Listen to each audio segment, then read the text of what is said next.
The Word of God is alive and powerful, sharper than any two-edged sword, piercing even to the dividing asunder of the soul and spirit, and of the joints and the marrow, and is a critic of the thoughts and intents of the heart. All Scripture is God-breathed and is profitable for doctrine, for reproof, for correction, for instruction in righteousness, that the man of God might be mature, thoroughly equipped unto all good works. Study to show thyself approved unto God, a workman that needeth not to be ashamed, rightly dividing the word of truth. 2 Peter 3:9. God is not willing that any should perish, but that all should come to repentance. 1 Timothy 2:4. God wills that all will be saved and come to the knowledge of the truth. John 3:3 and verse 7. Unless a man be born again, he cannot see the kingdom of God. John 14:6. Jesus said, I am the way, the truth, and the life. No one comes to the Father but by me. Acts 4:12. Neither is there salvation on any other under heaven given among men, whereby we must be saved. Before we start our Bible study today, kikinahanglan atong pagsusi sa atong tagsatag sa kakalag.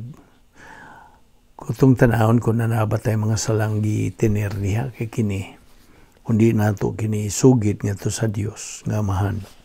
Mahimo lamang kining babag sa atong pagtuon sa pulong sa Dios. Busa agi og sunod sa mando sa Dios diha sa 1 John 1:9 nga nagaingon, if we confess our sins, God is faithful and just to forgive us our sins and to cleanse us from all unrighteousness.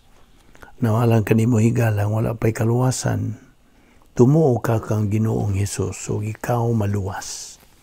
Believe on the Lord Jesus Christ and thou shalt be saved. Acts 16:31. Busa sa hilom, magandam tas tong kaugalingon. Let us pray.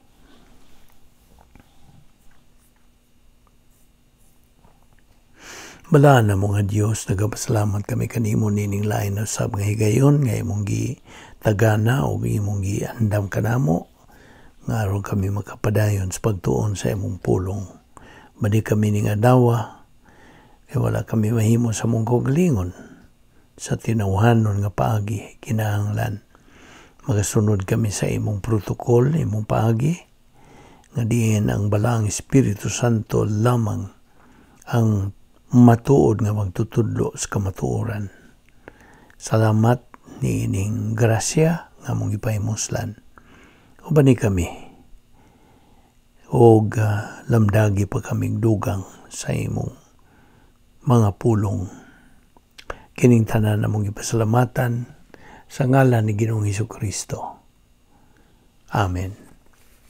Maayong adlaw sa tanan natong mga subscribers, atong mga higala nga bago pang misugod sa appeal nining atong adlaw-adlaw nga pagtuon sa pulong sa Dios pinaagi sa atong ministry. So welcome kaninyo, giabi-abi kamong tanan. Okay? Kaya thrust gyud, main thrust ning atong ministry is to spread the gospel, maayong balita sa kaluwasan o sa pagsabwag sa kamatuoran ikan sa pulong sa Dios. Now, unas tanan. Oh, by the way, niya pa kita magadupot sa atong tunanan nga giuluhan og pursuing the divine viewpoint of life. Okay? O sa akong nang ginaingon, di pa dugay nga ang main thrust ng atong ministry is to spread the gospel of the Lord Jesus Christ and to spread the Word of God, divine viewpoint nga unta sabwag kini ngadtos kinapungkayan nga mga dapit labi na diha sa Pilipinas. So primarily diha sa atong lalawigan sa Bohol o sa diha sa mga Kabisayan o sa Mindanao nga or Visayan speaking nga mga areas o okay, so mao kini nga giduputan nato kining maong mga punto sa doktrina nga atong gipadayag. Okay, unas tanan, bahin gyapon kini sa atong title, atong labason sa atong panumduman bahin kadtong 7 ka mga gipadayag nga mga kabubuton sa Dios.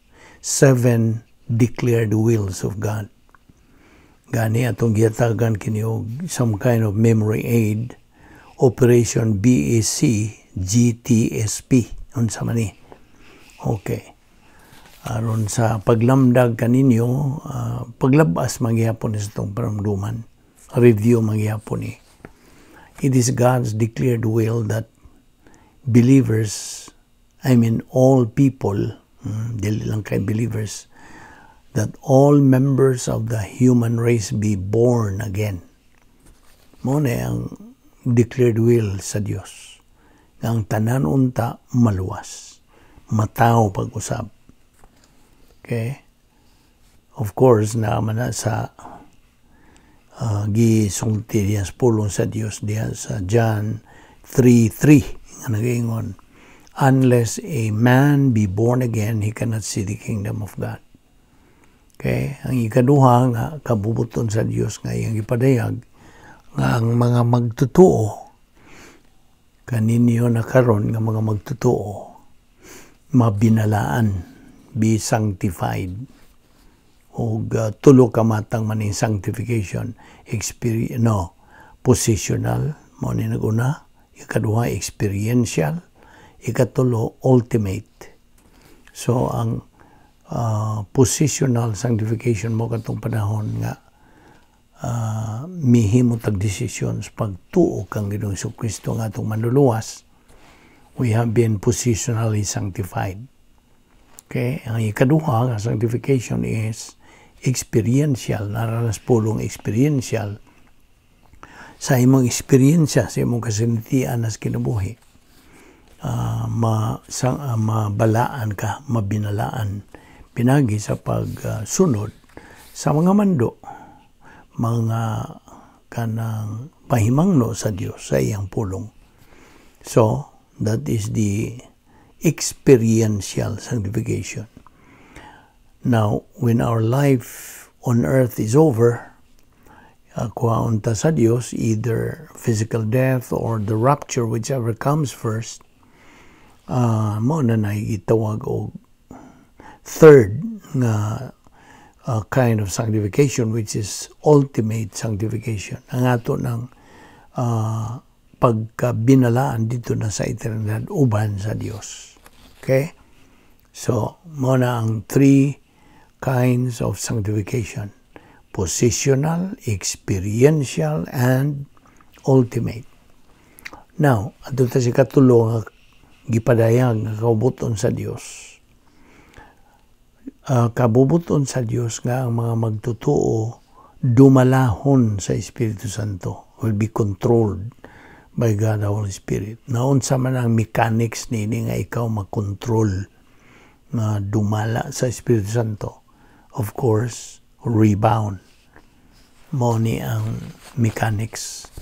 Ug ikaw na hibaw na mag-unsay pasabot ning rebound, tulang gihimuan og kanang term nga rebound, kay kanang nahibaw na mga mo nga ang pulong nga rebound, this is kanang gigamit kini sa basketball game, sa duwa nga basketball, rebound. Sa pasabot ning rebound, ikaw na ibaw na kamo mo pagkaibaw ang rebound mo kini kani mga player sa basketball, kay naiusa nga gada sa bola, naga-dribble nini og iyang suwayan sa pag-shoot diya sa ring, iyang pasudlon katong mga bola sa ring, Nagkaroon kung masipyat siya, dili mo shot katong bola diya sa ring, then one of the players, tingali ang kanang opponent nga player,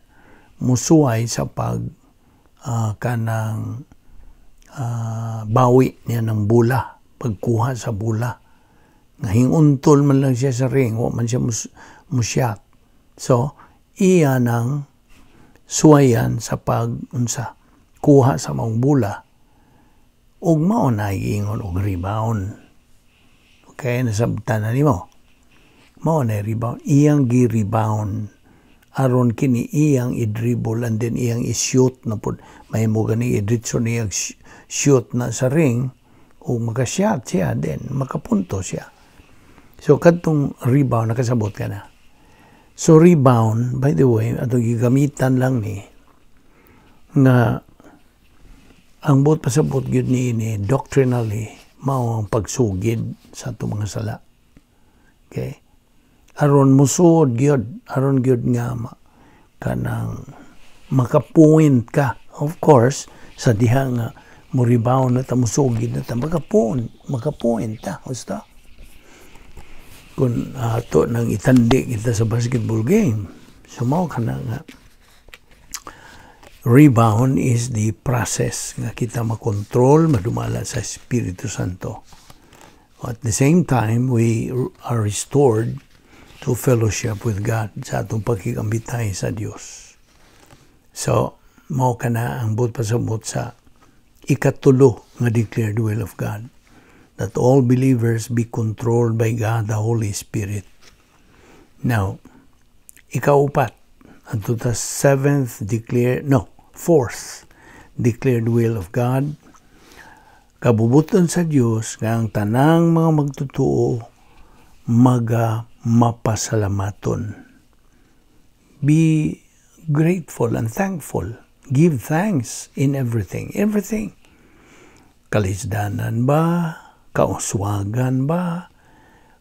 Kapildihan ba? O kanang victory ba o unsa diha? Why gipili? Basta give thanks in everything. Kabubuto na sa Dios. Now, ang ikalima, anto sa kalima nga declared will of God. It is God's declared will that all believers trust in the Lord. Na mana sa Proverbio 3:5 nga to sa 6. Proverbs 3:5 and 6. Trust in the Lord with all your heart and lean not on your own understanding. In all thy ways acknowledge Him, and He shall direct your paths.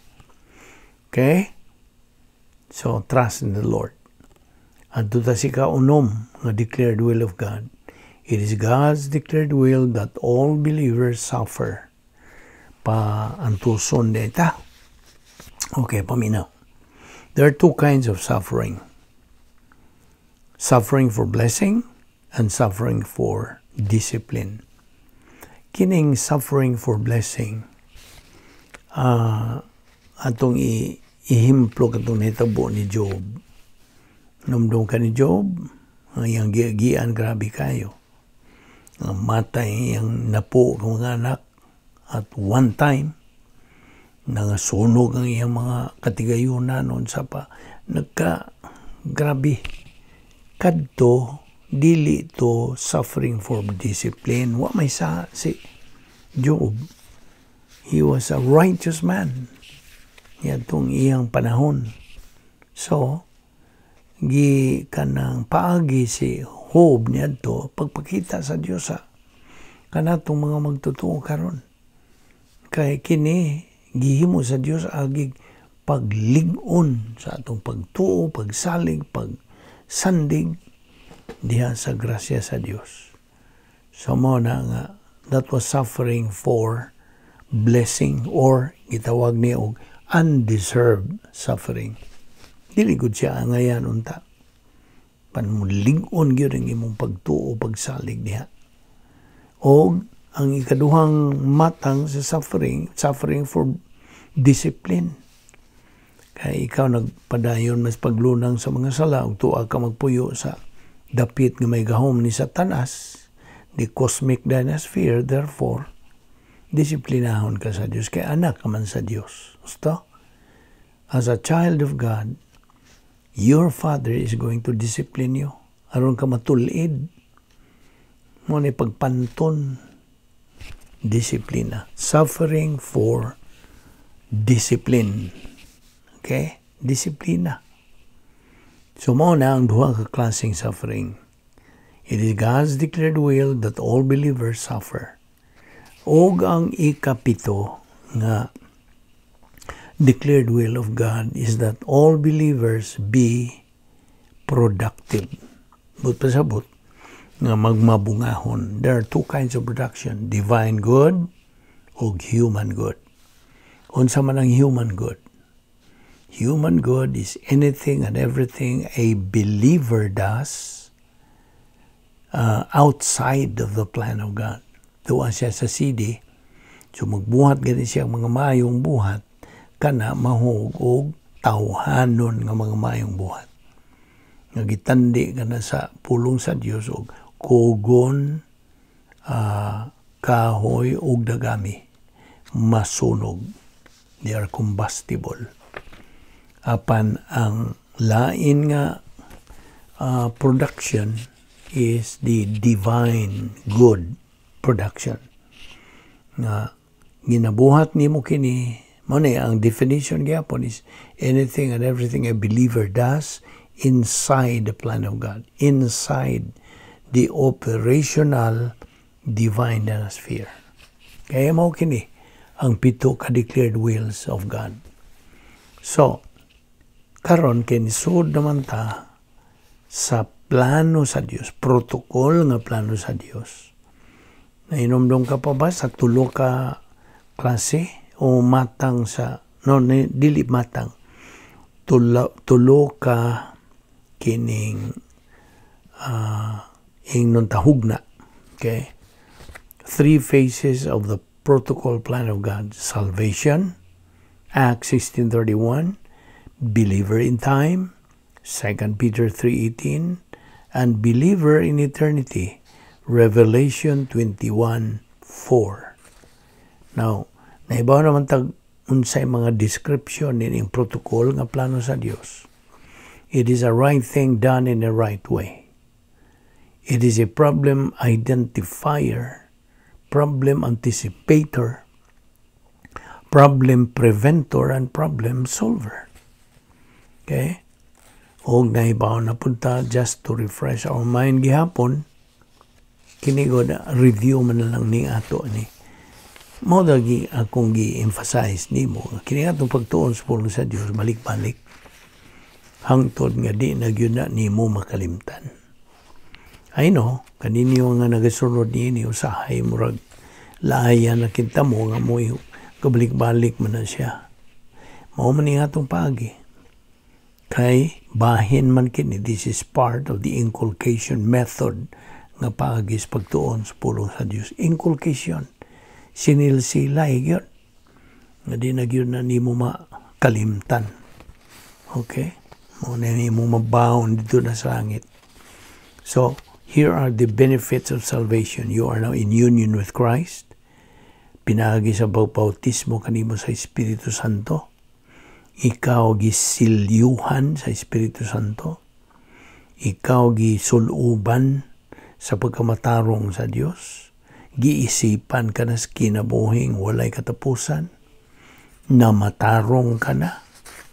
Ang Diyos, kung matalaw ni mo, dili ka na hinukman, kung dili na matarong na. Ikaw nahimo ng anak sa Diyos. You became a child of God. You became a member of the royal family of God. You became a citizen of heaven. Tagalangit ka na. Gihatagan ka pa sa katlo ang siyam ka gitawag og irrevocable absolutes. Ang imungan gisuwat na dito sa Lamb's Book of Eternal Life, never to be blotted out. Ikaw na tao na pag-usab, born again, John 3:3 ug 7. Ikaw nahimo ng magtutuo saserdote. O ikaw Kristohano na. Now, mo ni, ang mga punto nga itong gidani mo, agi o palabas sa imong panungduman. Ato ning ipadayon. Ugma, o ayaw sipyat sa pagsunod niini nga pagtuon nga diin ato kining ginahimo adlaw-adlaw. Consistent, persistent, regular study of the Word of God. Magampo ta. Malaan na mga Diyos, nagapasalamat kami kanimo sa imong grasya. Grasya kining among gipahimuslan o Diyos. Dili gani kami takos ni, we don't deserve it, we do not earn it, we do not work for it. It's all grace. It's through your courtesy, through your love, through your mercy and grace. We thank you again, Lord, and we pray that you bring us here in this place tomorrow as we continue assimilating your word. Salamat. O magpasalamat kami ni among Bible study through the YouTube ubo sa Vic Malbido Evangelistic Ministry. Ing tanan namong ipasalamatan sa ngalan ni Ginoong Hesukristo. Amen.